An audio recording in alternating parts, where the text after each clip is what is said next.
जगद्वन्द्य अवधूत दिगंबर दत्तात्रय गुरु तुम्हीच ना। अनन्य भावे शरणागत मी भव भयवारण तुम्हीच ना। कार्तवीर्य यदु परशुराम हि प्रबोधिले गुरु तुम्हीच ना।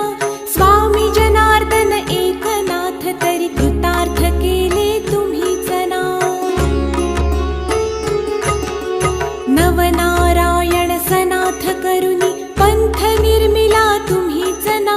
मच्छिंद्रादि जति प्रवृत्त केले जन उद्धारा तुम्हीच ना।